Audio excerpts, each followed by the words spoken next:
Right now, at this very moment, over 100 million Americans are in the direct path of what could become the most devastating ice storm in 20 years. And the storm just shifted. Again, the question everyone is asking, will your city be buried in 2 feet of snow, or will it face something far worse, a catastrophic ice event that could leave you without power for more than 7 days in sub-zero temperatures? Here is what we know for certain in the next 60 seconds. Winter storm watches are active from New Mexico all the way to Maryland. That is 2,000 miles of severe winter weather alerts. Dallas, Nashville, Louisville, Charlotte, and over 50 major cities are preparing for impact within the next 48 hours. And here is your first critical piece of information. Comment your location right now. Drop your city and state in the comments below, and I will give you the most updated forecast for your specific area. This is not a drill. Your neighbors are already commenting. Join them. Now, why did this storm suddenly shift north overnight? The answer involves 2 powerful weather systems that are merging faster than meteorologists predicted. Let me show you exactly what is happening in the atmosphere right now, and more importantly, what this means for you. Computer models detected something unusual at 3 a.m. this morning. 2 massive energy systems, one carrying Arctic air from Canada, another pulling tropical moisture from the Pacific Ocean, are connecting earlier than expected. When these 2 forces combine, they create what meteorologists call a bomb cyclone. The storm intensifies rapidly, wind speeds increase, and that warm southern flow pushes the rain-snow line further north. Here is the shocking part. Cities that were forecasting 8 inches of snow yesterday are now looking at potential ice accumulations exceeding 1 inch. That might not sound like much, but 1 inch of ice weighs approximately 500 pounds on a standard power line. Most infrastructure cannot handle even half an inch. At the 30-second mark, I promised you critical information. Here it is. If you live anywhere along Interstate 85, from Atlanta through Charlotte to Richmond, you are in the highest risk zone for catastrophic ice.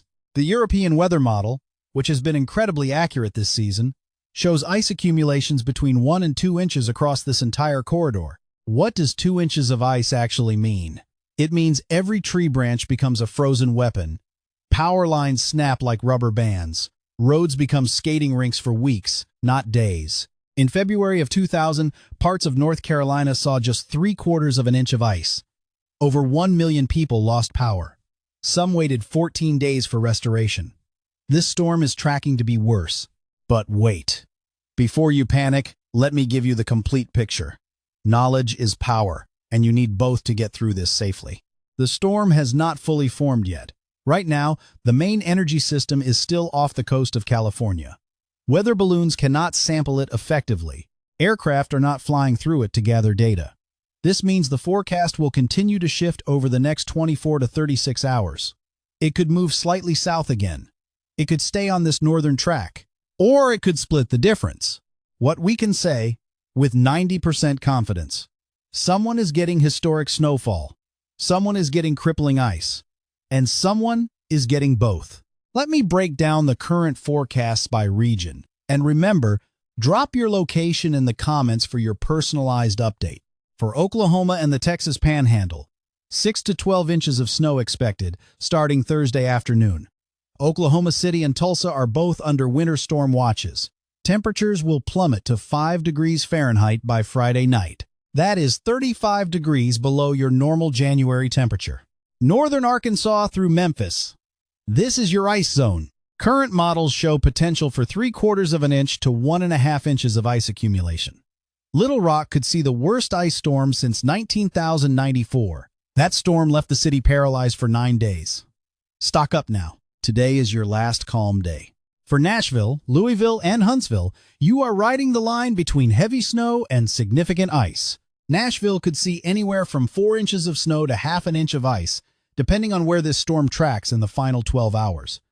The difference between those 2 scenarios is massive. Snow you can drive on eventually, ice you cannot. Kentucky and southern Indiana. Current models favor 8 to 14 inches of snow with significant ice underneath. This is a particularly dangerous combination. The ice forms first, creating a slick base layer. Then heavy, wet snow piles on top. Power outages are almost guaranteed in this scenario. For Charlotte, Greenville, Spartanburg, and Atlanta, This is where the forecast gets incredibly challenging. As of 6 a.m. this morning, the European model shifted you out of the heavy snow zone and directly into the maximum ice threat. We are looking at potential ice accumulations of 1 to 2 inches. I cannot stress enough how devastating this would be. Charlotte would likely shut down until February. Not an exaggeration. In the ice storm of 2002, half an inch of ice closed the city for 5 days. We are forecasting triple that amount. Columbia, South Carolina, and Augusta, Georgia. You are on the southern edge. Current tracking suggests a mix of sleet, freezing rain, and possibly even some regular rain. But do not let your guard down. A 50-mile shift south puts you right back in the heavy ice zone. Virginia, Maryland, and West Virginia. Congratulations, you moved into the heavy snow forecast. The European model now shows 12 to 24 inches of snow across western Virginia and the higher elevations of West Virginia. Maryland could see 10 to 16 inches. This is a classic nor'easter setup for you. The difference? It is coming from the south first, which means ice will likely fall before the snow arrives. Philadelphia, New York City, and southern New England. 6 to 12 inches of snow expected. Northern New Jersey and the Hudson Valley could see up to 14 inches. Connecticut, Rhode Island, and Massachusetts are looking at 8 to 12 inches. This will be a significant snow event for the Northeast, but you have dealt with worse. Your infrastructure can handle this. The South's infrastructure cannot handle what is coming their way. Now, here is the twist nobody is talking about, and this is where it gets really interesting. Pay close attention to this next part because it could save you days of misery. The storm itself is only half the problem. What comes after is equally dangerous, and in some ways, worse. An Arctic air mass is diving south behind this system. We are talking about the coldest air of the entire winter season. Temperature anomalies are showing readings 30 to 40 degrees below normal across the entire affected region. Here is what that means in real numbers. Dallas will drop to 12 degrees Fahrenheit by Saturday morning. That is 42 degrees colder than your average January day. Little Rock will hit 8 degrees. Nashville, 6 degrees. Charlotte, 14 degrees. Atlanta, 18 degrees. And these are daytime highs we are talking about. Overnight lows? Dallas could see 0 degrees Fahrenheit. Charlotte, 4 degrees. Atlanta, 8 degrees. The deep south, places like southern Alabama and Mississippi, will experience temperatures in the teens. When was the last time Mobile, Alabama, saw 15 degrees? 1989. Why does this matter? Because whatever ice and snow falls, it is not melting. Not Monday, not Tuesday, not even next Friday.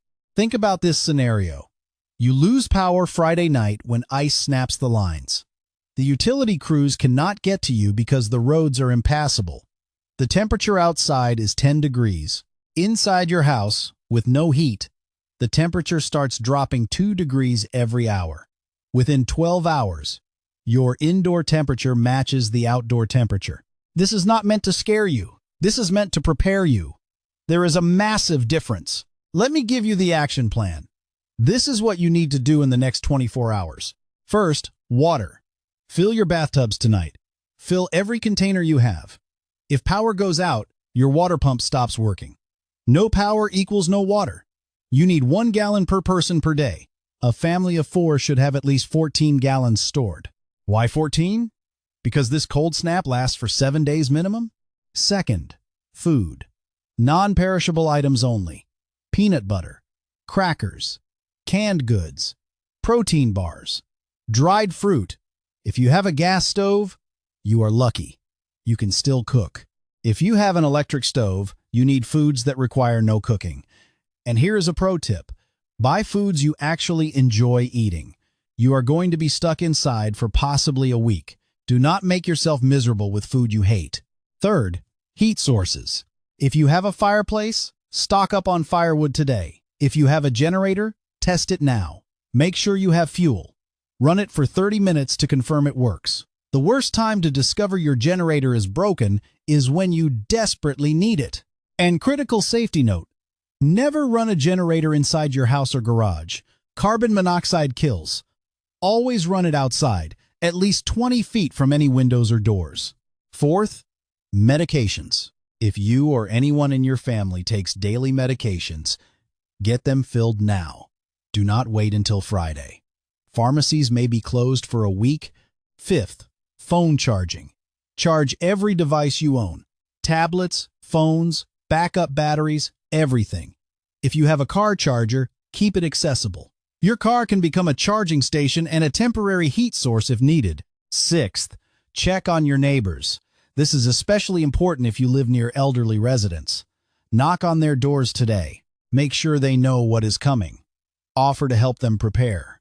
In the 2014 ice storm, 3 elderly people in North Carolina died because they were isolated and had no heat. Do not let that happen on your street. Now, at the 5-minute mark, I promise to deliver on something specific. Here it is. The single most important decision you need to make in the next 12 hours. Do you stay home or do you relocate? If you live in a rural area with above-ground power lines surrounded by trees, seriously consider staying with family or friends in a more urban area. Why? Because rural power restoration takes significantly longer. Utility crews prioritize hospitals, emergency services, and densely populated areas first.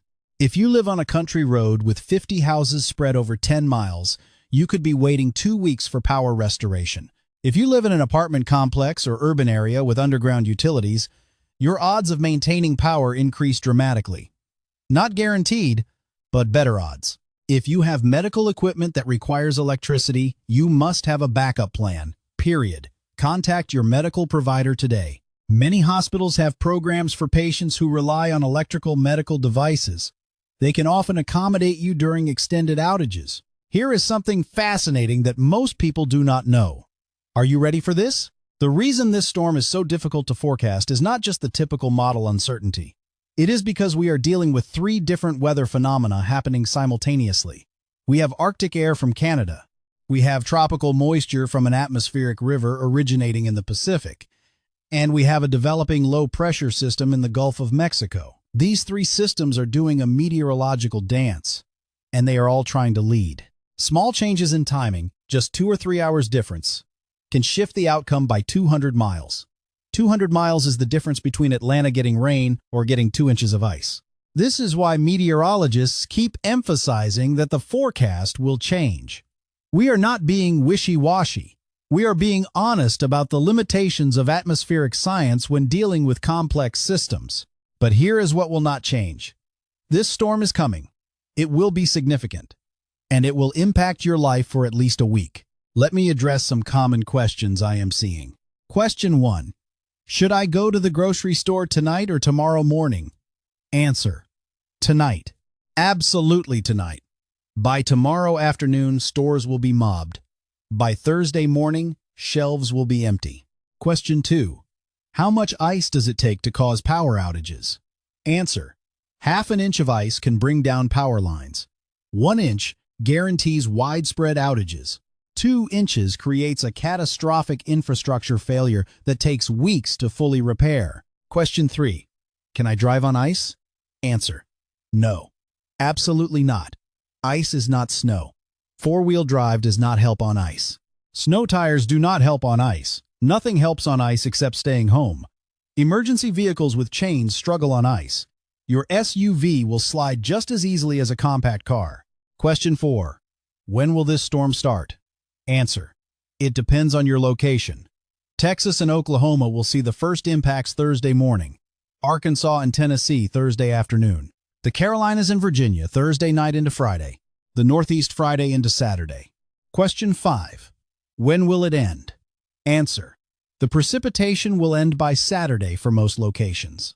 But the impacts will last for 7 to 10 days because of the Arctic air mass settling in behind the storm. Now here's the part where I need your help. And this is genuinely important. Emergency management officials monitor social media during major weather events. They use real-time reports from citizens to identify where help is needed most urgently. Your comments about conditions in your area can literally help save lives. So here is what I want you to do. Comment your location right now. Then, when the storm hits, come back to this video and leave updates. Tell us what you are experiencing, how much ice or snow fell, whether you have power, whether roads are passable. This creates a real-time map that helps everyone. Other people in your city will read your comments and know what to expect. Emergency responders will see where conditions are worst. Meteorologists will use your reports to verify and improve their forecasts. You are not just a passive viewer. You are part of the information network. And in situations like this, information saves lives. Let me show you something remarkable. During the ice storm of 1994, before social media existed, people had no way to know which roads were passable and which were death traps. They would drive until they crashed or got stuck. Rescue crews would spend hours searching for stranded motorists. Today, someone can post in real time, "Route 40 is completely iced over, impossible to pass." That one comment keeps dozens of people from making a potentially fatal mistake. This is the power of community. Use it. Now, let me address the elephant in the room. Some of you are thinking, this sounds really bad, but weather forecasters always exaggerate. They predict doom and gloom, and then we get 3 inches of snow and everything is fine. I understand that skepticism, and you are right that sometimes forecasts bust. Sometimes storms underperform. But consider this. When a forecast busts high, meaning we predicted more than what happened, you wasted a few hours preparing. Maybe you bought extra groceries you did not need. Inconvenient? Sure.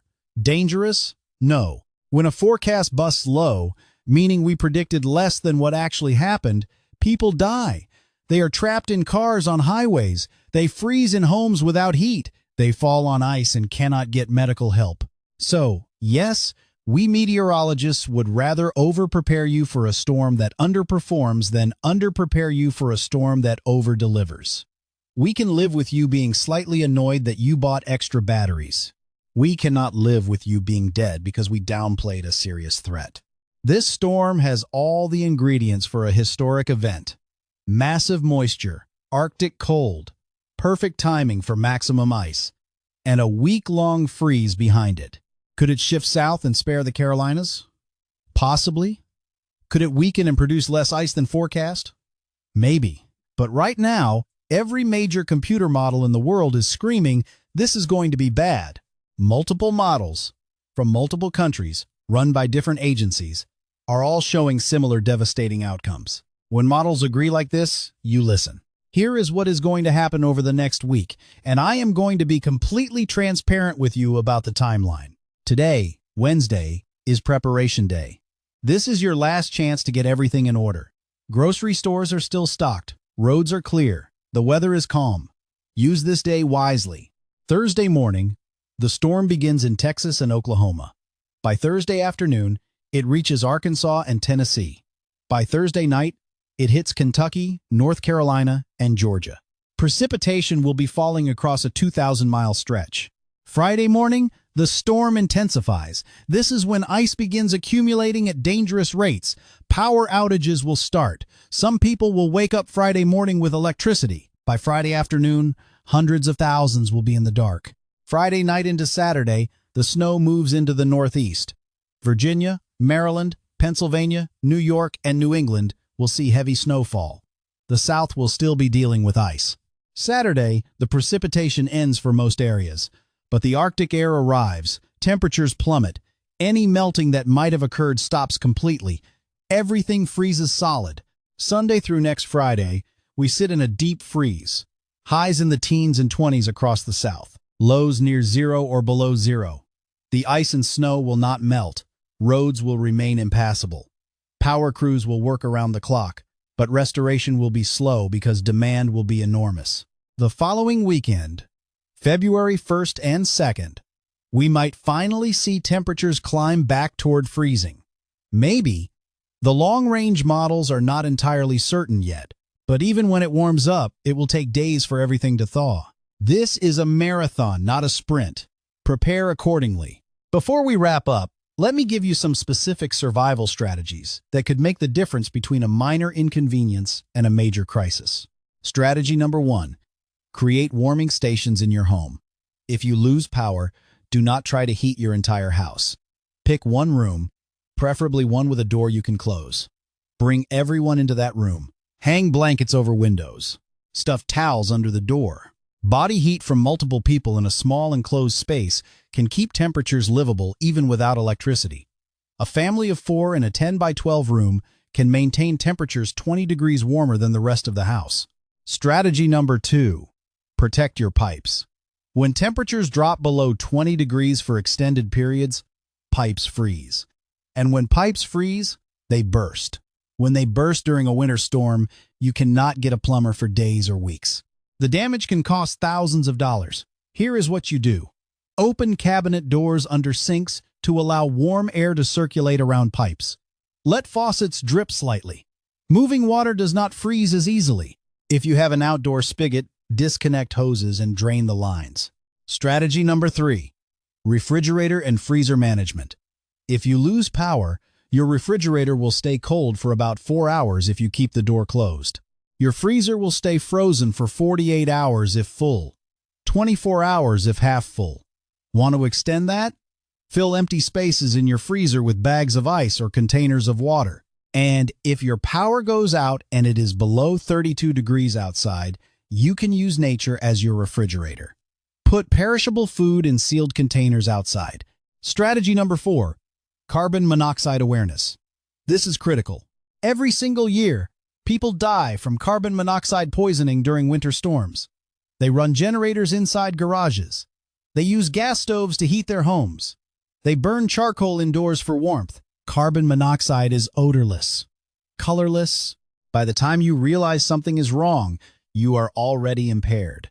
If you use any fuel-burning device for heat, you must have proper ventilation. You must have a working carbon monoxide detector. Strategy number 5. Communication plans. Cell towers go down during ice storms. Internet goes out. Text messages often work when calls do not because they require less bandwidth. Designate one out-of-state contact person. Everyone checks in with that person. If local systems are down, you can still relay messages through someone in a different area. Now let me explain something about ice accumulation that might save your life.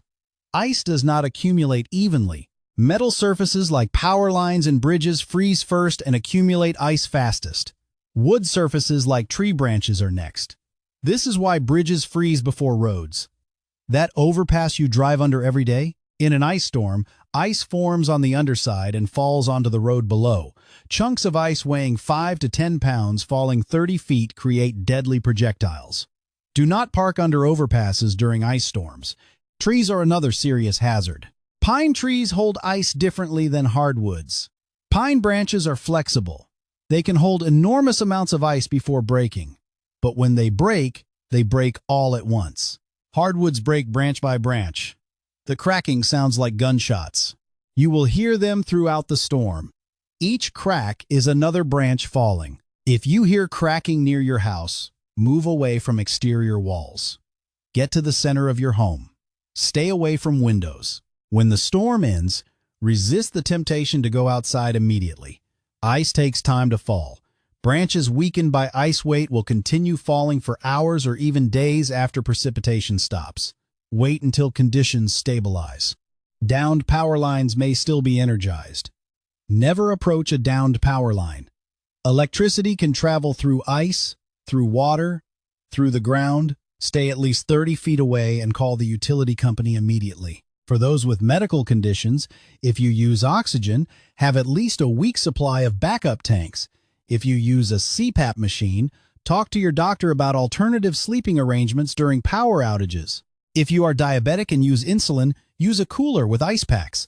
Monitor blood sugar more frequently during stressful situations. For people with mobility issues, have a plan for how you will navigate your home in the dark. Practice walking through your house with your eyes closed. Keep a flashlight in every room. Mental health during extended emergencies matters too. Being trapped inside for a week with no power creates stress and anxiety. Have activities planned, books to read, cards to play. This is an opportunity to reconnect with family members without digital distractions. Check on people who live alone.